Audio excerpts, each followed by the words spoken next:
Bonjour, mes sœurs bien-aimées. Je vous salue au précieux nom de notre Seigneur Jésus.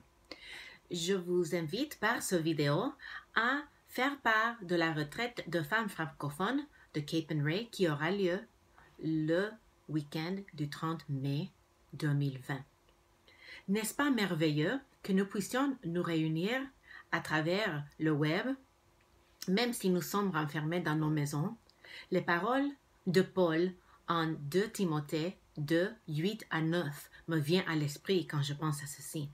Souviens-toi de Jésus-Christ, issu de la postérité de David, ressuscité des morts, selon mon évangile, pour lequel je souffre jusqu'à être lié comme un malfaiteur.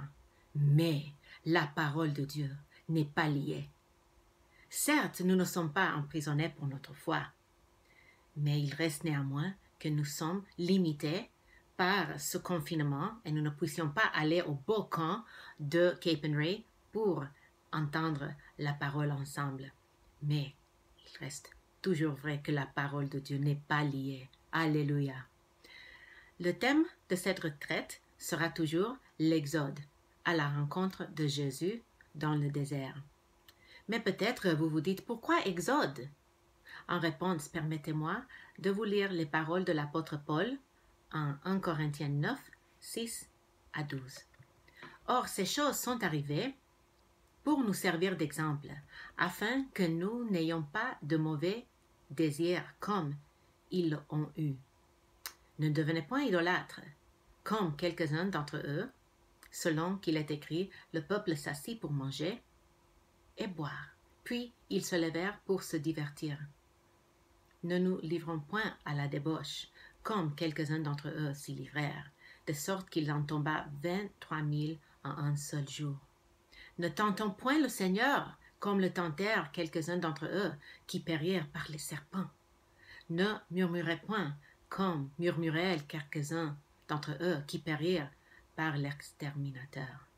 Ces choses leur sont arrivées pour servir d'exemple, et elles ont été écrites pour notre instruction, à nous qui sommes parvenus à la fin des siècles. Ainsi donc que celui qui croit être debout prenne garde de tomber. Donc nous voyons que les récits de l'Ancien Testament nous sont donnés comme des exemples pour nous en tant que croyants de la Nouvelle Alliance, en tant qu'enfants de Christ. De Dieu par Christ. L'Exode nous propose des trésors à déterrer si nous faisons l'effort de creuser.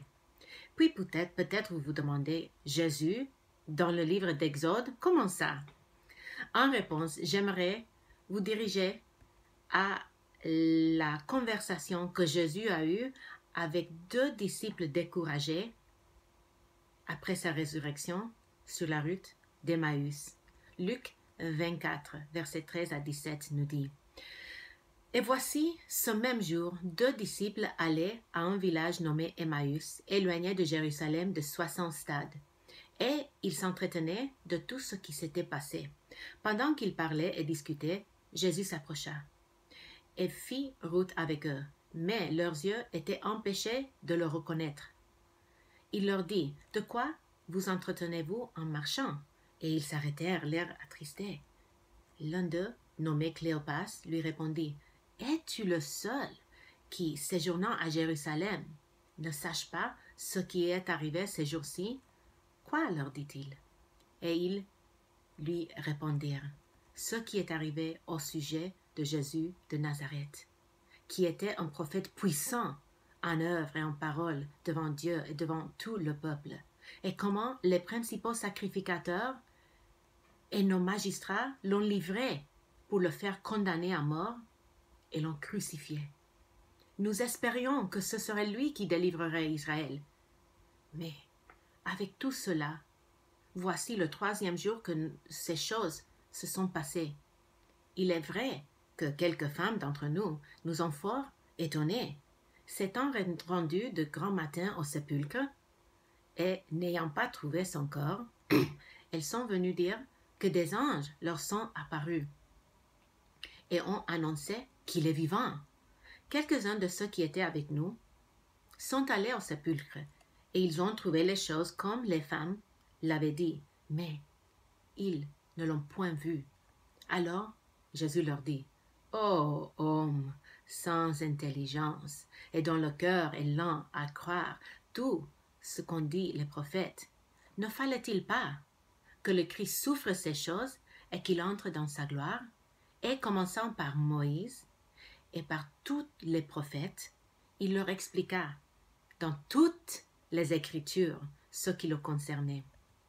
Donc, dans ce passage, Jésus montre que toutes les Écritures pointent vers lui, que Moïse parlait de lui dans ses récits du peuple de Dieu dans le désert. Cela veut dire que le livre d'Exode est autant pour le peuple de Dieu, pour l'Église, que le livre d'Éphésiens. Tant l'un que l'autre nous ont été donnés comme révélation de la personne de Jésus-Christ, pour que nous puissions mieux le connaître, mieux l'aimer et mieux le servir.